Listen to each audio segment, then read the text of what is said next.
ಎಲ್ಲರಿಗೂ ನಮಸ್ಕಾರ. ನಾನು ಡಾಕ್ಟರ್ ಶಾಲಿನಿ, ನಿಮ್ಮ ಮಕ್ಕಳ ತಜ್ಞೆ. ಇವತ್ತು ಮಕ್ಕಳ ಶಿಸ್ತಿಗೆ ಸಂಬಂಧಪಟ್ಟಂತೆ ಪಾರ್ಟ್ 2 ವಿಡಿಯೋನ ಸ್ಟಾರ್ಟ್ ಮಾಡ್ತೀನಿ. ಅದೆಲ್ಲ ಪಾರ್ಟ್ 1 ನೋಡಿಲ್ಲ, ದಯವಿಟ್ಟು ನೋಡಿ. ಪಾರ್ಟ್ 1 ತುಂಬಾ ತುಂಬಾ ಇಂಪಾರ್ಟೆಂಟ್. ಅದು ಒಂದು ಆಕ್ಚುಲಿ ಬೇಸಿಕ್ಸ್. ಆ ಬೇಸಿಕ್ ಸ್ಟ್ರಾಂಗ್ ಆದ್ರೆ ಇದೆಲ್ಲ ಪ್ರಿನ್ಸಿಪಲ್ಸ್ ಕೂಡ ನಿಮ್ಗೆ ವರ್ಕ್ ಆಗುತ್ತೆ. ಲಾಸ್ಟ್ ವಿಡಿಯೋದಲ್ಲಿ ಒಂದ್ ವಿಷಯ ಹೈಲೈಟ್ ಮಾಡೋದನ್ನ ಮರ್ತೆ.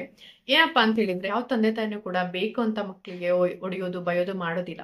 ಬಟ್ ನಮಗೆ ಇರುವಂತಹ ನಾಲೆಡ್ಜ್ ನಮ್ಗೆ ಅದ್ರ ರಿಲೇಟೆಡ್ ಆಗಿರುವಂತಹ ನಾಲೆಡ್ಜ್ ಕಮ್ಮಿ ಇರೋದ್ರಿಂದ, ಪ್ಲಸ್ ಅದ್ರ ಡೀಪ್ ರೂಟೆಡ್ ಆಗಿ ನಮ್ಮ ತಂದೆ ತಾಯಿ ಅಜ್ಜ ಅಜ್ಜಿ ಅವರು ಕೂರ್ಸಿರುವಂತ ಕೆಲವೊಂದು ಬಿಲೀಫ್ ಸಿಸ್ಟಮ್ ಇಂದ ನಾವು ಆ ರೀತಿ ಮಾಡ್ತೀವಿ.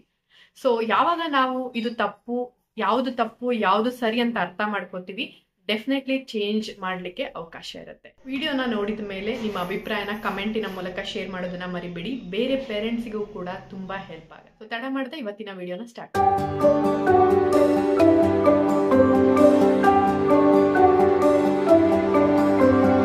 ಯಾವ ರೀತಿ ಹೊಡಿದೆ ಬಡಿದೆ ಪನಿಷ್ಮೆಂಟ್ ಇಲ್ದೇನೆ ನಾವು ಮಕ್ಕಳನ್ನ ಬೆಳೆಸ್ಬೋದು ಅನ್ನೋದ್ರ ಬಗ್ಗೆ ಫಸ್ಟ್ ಸ್ಟೆಪ್. ನೀವು ಯಾವ ವಿಷಯನ ನೀವು ಬೇಡ ಅಂತ ಹೇಳ್ತೀರಾ ಅಥವಾ ನಿಮ್ಮ ಮಗುಗೆ ನೀವು ಮಾಡಬೇಕು ಅಂತ ಹೇಳ್ತೀರಾ, ಅದನ್ನ ಹೆಚ್ಚಾಗಿ ಪಾಸಿಟಿವ್ ರೀತಿಯಲ್ಲಿ ಹೇಳಬೇಕು. ಫಾರ್ ಎಕ್ಸಾಂಪಲ್ ಹೇಳಬೇಕು ಅಂತ ಹೇಳಿದ್ರೆ, ನೀವು ಮೊಬೈಲ್ ನೋಡಬೇಡ, ಟಿವಿ ನೋಡಬೇಡ, ತುಂಬಾ ಜನ ಇದನ್ನ ಹೇಳ್ತಾನೆ ಇರ್ತೀರಾ. ಸೊ ಹಂಗಾದ್ರೆ ಮಗು ತುಂಬಾ ಒಂದು ಮಕ್ಕಳ ಮನಸ್ಥಿತಿನೇ, ಮಕ್ಕಳೇ ಒಂದು ಫಿಸಿಕಲಿ ನ್ಯಾಚುರಲ್ ಆಗಿ ತುಂಬಾ ಹೈಪರ್ ಆಕ್ಟಿವ್ ಇರ್ತಾರೆ, ತುಂಬಾ ಆಕ್ಟಿವ್ ಆಗಿರ್ತಾರೆ. ಅವ್ರಿಗೆ 1 ಸೆಕೆಂಡ್ ಅಲ್ಲಿ ಒಂದು ಆಟದ ಸಾಮಾನು ಕೊಟ್ಟಿದ್ರೆ ಒಂದಿನದಲ್ಲಿ ಅದು ಬೇಜಾರು ಮಾಡಿ ಬಿಸಾಕ್ಬಿಟ್ಟಿರ್ತಾರೆ, ಮತ್ತೆ ಹೊಸ ಆಟದ ಸಾಮಾನು ತಗೋತಾರೆ.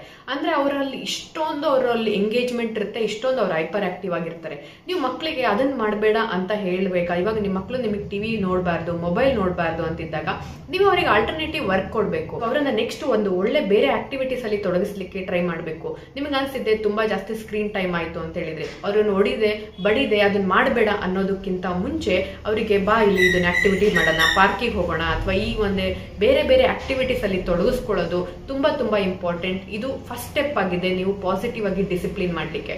ಇದನ್ನ ತುಂಬಾ ಸಿಂಪಲ್ ಆಗಿ ಹೇಳ್ಬೇಕು ಅಂತ ಹೇಳಿದ್ರೆ, ನೀವು ಕಣ್ಣನ್ನು ಕ್ಲೋಸ್ ಮಾಡ್ಕೊಂಡು ಮಂಕಿನ ಇಮ್ಯಾಜಿನ್ ಮಾಡಬೇಡಿ, ಮಂಕಿ ಇಮ್ಯಾಜಿನ್ ಮಾಡ್ಕೋಬೇಡಿ ಅಂದ್ರೆ ನಿಮ್ ಮನ್ಸಲ್ಲಿ ಬರೋದೇನು ಆ ಮಂಕಿ ಚಿತ್ರನೇ ಬರುತ್ತೆ, ಆ ಮಂಗನ ಚಿತ್ರನೇ ಬರುತ್ತೆ. ನಮ್ಮ ಮೈಂಡ್ ಕೂಡ ಅದೇ ರೀತಿ ಆಕ್ಟಿವೇಟ್ ಆಗುತ್ತೆ.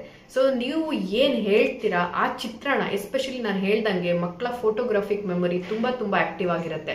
ಸೊ ನೀವು ಏನ್ ಹೇಳ್ತೀರಾ ಮಕ್ಕಳ ಮನಸ್ಸಲ್ಲಿ ಅದೇ ಚಿತ್ರಣ ಬರುತ್ತೆ. ಬ್ರೈನ್ ಏನ್ ಕೆಲಸ ಮಾಡುತ್ತೆ ಅಂದ್ರೆ, ಅಲ್ಲಿ ಏನು ಚಿತ್ರ ಇರುತ್ತೆ ಅದನ್ನ ಬಿಡುಗಡೆ ಮಾಡುತ್ತೆ ಕೈ ಕಾಲಿಂದ. ಅಂದ್ರೆ ಇವಾಗ ಮೊಬೈಲ್ ಮುಟ್ಬೇಡ ಅಂದ್ರೆ ಮಗುವಲ್ಲಿ ಇನ್ನ ಮುಟ್ಬೇಡ ಅನ್ನುವಂತ ತಿಳುವಳಿಕೆ ಬಂದಿರೋದಿಲ್ಲ, ಮೊಬೈಲ್ ಅನ್ನುವಂತ ಚಿತ್ರಣನೇ ಬಂದಿರುತ್ತೆ.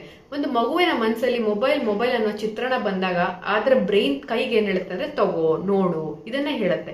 ಜಂಪ್ ಮಾಡಬೇಡ ಅಂದಾಗ ಮಕ್ಕಳ ತಲೆಯಲ್ಲಿ ಹೋಗೋದು ಜಂಪ್ ಅಂತಾನೆ, ಆ ಮಗು ಅನ್ನಷ್ಟು ಅದನ್ನೇ ಮಾಡುತ್ತೆ. ಸೊ ಇದೇ ಒಂದು ಟಾಪ್ ಸೀಕ್ರೆಟ್, ಯಾಕೆ ಮಕ್ಕಳು ನೀವು ಏನ್ ಬೇಡ ಅಂತ ಹೇಳ್ತಿರೋ ಅದನ್ನೇ ಮಾಡ್ತಾರೆ ಅಂತ. ಸೊ ಫಸ್ಟ್ ಟಿಪ್ ಏನು ಅಂದ್ರೆ, ನೀವು ಆಲ್ಟರ್ನೇಟಿವ್ ಆಕ್ಟಿವಿಟೀಸ್ ಅನ್ನ ಮಕ್ಕಳಿಗೆ ಕೊಡ್ಲಿಕ್ಕೆ ನೀವು ಆಲ್ರೆಡಿ ಪ್ರಿಪೇರ್ ಆಗಿರ್ಬೇಕು. ಈ ಒಂದು ಆಕ್ಟಿವಿಟೀಸ್ಗಳ ಬಗ್ಗೆ, ಸೊ ಯಾವ್ದೆಲ್ಲ ಆಕ್ಟಿವಿಟೀಸ್ ಕೊಡಬೇಕು ಅನ್ನೋದ್ರ ಬಗ್ಗೆ ನನ್ನ ಡೀಟೇಲ್ ವರ್ಕ್ಶಾಪ್ ಇರುತ್ತೆ, ಅದನ್ನ ಫಾಲೋ ಮಾಡ್ಕೋತಾ ಇರಿ. ಮತ್ತೆ ನಮ್ಮ ವಾಟ್ಸಪ್ ಗ್ರೂಪ್ಗಳಿದೆ, ಅದಕ್ಕೆ ಆ್ಯಡ್ ಆಗಿರಿ. ಸೊ ಅದರಲ್ಲಿ ನಿಮಗೆ ಇನ್ಫಾರ್ಮೇಶನ್ಸ್ ಅನ್ನ ನಾನು ಶೇರ್ ಮಾಡ್ತಾ ಇರ್ತೀನಿ. ಎರಡನೇ ಟಿಪ್ ಏನಪ್ಪಾ ಅಂತ ಹೇಳಿದ್ರೆ, ಮಕ್ಕಳಿಗೆ ಎಕ್ಸ್ಪ್ಲೈನ್ ಮಾಡೋದು. ಎಷ್ಟೊಂದ್ಸರಿ ನಾವು ಪೇರೆಂಟ್ಸ್ ಆಗಿ ಮಕ್ಕಳಿಗೆ ಏನ್ ಅರ್ಥ ಆಗುತ್ತೆ, ನಾವು ಒಂಥರ ಹೆಂಗೆ ಅಂದ್ರೆ, ಇವಾಗ ಇವನ್ ನಾವು ಭಾರತ ದೇಶದಲ್ಲಿ ಯಾರಾದ್ರೂ ಆಡಳಿತ ಬರ್ಬೇಕು ಅಂತ ಹೇಳಿದ್ರೆ ನಮ್ದು ಪ್ರಜಾ ಆಡಳಿತ ಇರಬೇಕು, ಎಲ್ಲರಿಗೂ ಒಂದು ಈಕ್ವಲ್ ಆಗಿ ಬೆಲೆ ಕೊಡಬೇಕು ಅಂತ ಹೇಳ್ತೀವಿ. ಇವಾಗ ಅಮೆರಿಕದಲ್ಲಿ ಯಾವ್ದೋ ಒಬ್ಬ ಅಧ್ಯಕ್ಷ ಹೇಳಿದ ಮಾತು ಕೇಳಬೇಕು ಅಂತ ಹೇಳಿದ್ರೆ ಆ ಆಡಳಿತ ಸರಿ ಇಲ್ಲ ಅಂತ ಹೇಳ್ತೀವಿ. ನಾವು ಮನೆಯಲ್ಲಿ ನಾವು ಮಾಡ್ತಿರೋದೇನು, ನಮ್ಮ ಮಕ್ಕಳು ಸಣ್ಣವರಿದ್ರೆ ಅವ್ರಿಗೆ ಏನೋ ಅರ್ಥ ಆಗಲ್ಲ ಅಂತ ಅನ್ಕೋತೀವಿ. ಇದೇ ನಾವು ಮಾಡುವಂತ ಮೇಜರ್ ಮಿಸ್ಟೇಕ್. ನಾನು ಆಲ್ರೆಡಿ ಹೇಳ್ದಂಗೆ 5 ವರ್ಷದಲ್ಲಿ ಆಲ್ಮೋಸ್ಟ್ 90% ಭಾಗ ಬ್ರೈನ್ ಡೆವಲಪ್ಮೆಂಟ್ ಆಗಿರುತ್ತೆ. ಮಕ್ಕಳಿಗೆ ಪ್ರತಿಯೊಂದನ್ನ ಅರ್ಥ ಮಾಡ್ಕೋತಾರೆ, ಬಟ್ ಅವ್ರಿಗೆ ಎಕ್ಸ್ಪ್ರೆಸ್ ಮಾಡುವಂತಹ ರೀತಿ ಗೊತ್ತಿರೋದಿಲ್ಲ, ಅವ್ರು ಎಕ್ಸ್ಪ್ರೆಸ್ ಮಾಡಲ್ಲ. ಮಾತು ಬರ್ದೇ ಇರೋರಿಗೂ ಕೂಡ ಒಂದು ಎಕ್ಸ್ಪ್ರೆಷನ್ಸ್ ಎಮೋಷನ್ಸ್ ಇರುತ್ತೆ, ಆದ್ರೆ ಅವರಿಗೆ ಮಾತಿನಿಂದ ಎಕ್ಸ್ಪ್ರೆಸ್ ಮಾಡ್ಲಿಕ್ಕೆ ಬರೋದಿಲ್ಲ. ಅಷ್ಟೇ ಡಿಫ್ರೆನ್ಸ್ ಇರುತ್ತೆ ಮಕ್ಕಳಿಗೂ ಮತ್ತೆ ನಮಗೂ ಕೂಡ.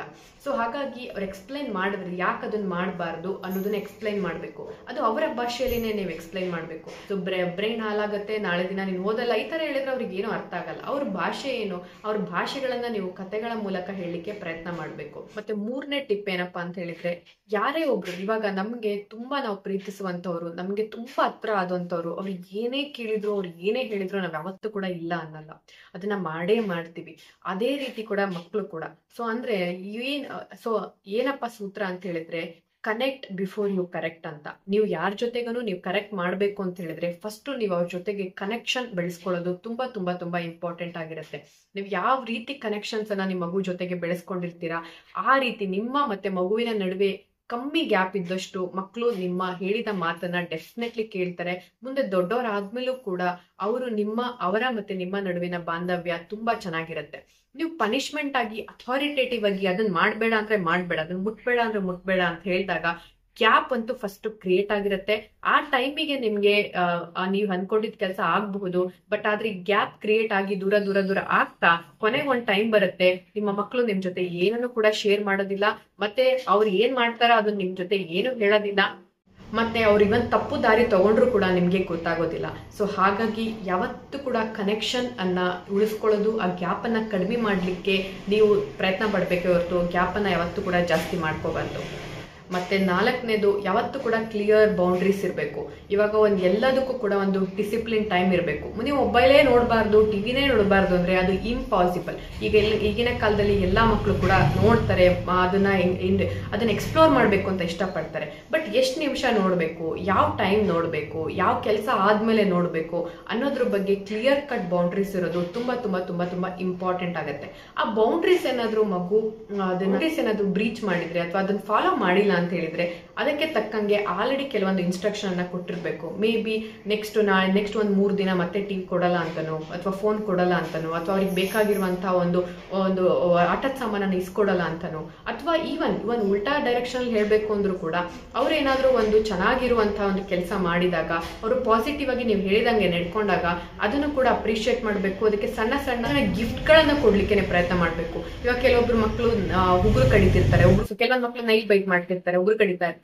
ಅವಾಗ ನೀನು ಒಂದ್ ವಾರ ನೀನು ಉಗುರು ಕಡಿಲಿಲ್ಲ ಅಂತ ಹೇಳಿದ್ರೆ ನಾನ್ ನಿನ್ಗೆ ಈ ರೀತಿ ಒಂದ್ ವಾರ ಉಗುರು ಕಡಿಲಿಲ್ಲ ಅಂತ ಹೇಳಿದ್ರೆ ನಿಮ್ಗೆ ಈ ರೀತಿ ಗಿಫ್ಟ್ ಕೊಡ್ತೀನಿ ಅಂತಾನು. ಈ ರೀತಿ ಇದಕ್ಕೆ ನಾವು ಪಾಸಿಟಿವ್ ರೀಇನ್ಫೋರ್ಸ್ಮೆಂಟ್ ಥಿಯರಿ ಅಂತ ಕರಿತೀವಿ.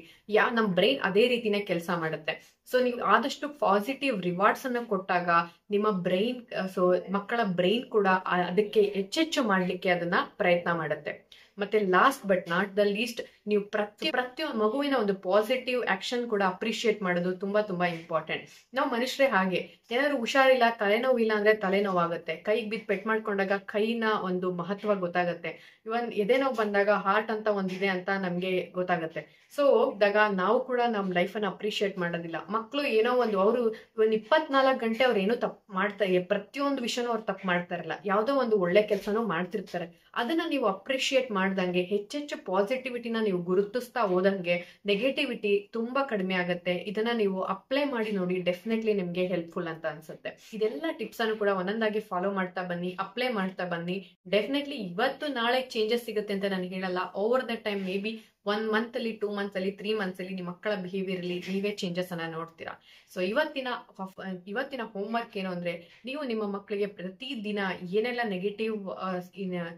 ನೆಗೆಟಿವ್ ಸ್ಟೇಟ್ಮೆಂಟ್ ಗಳನ್ನ ಯೂಸ್ ಮಾಡ್ತೀರಾ ಮತ್ತೆ ಯಾವ ರೀತಿ ಅದನ್ನ ಪಾಸಿಟಿವ್ ಆಗಿ ಕನ್ವರ್ಟ್ ಮಾಡ್ಬೋದು ಅನ್ನೋದ್ರ ಬಗ್ಗೆ ಬರೀರಿ.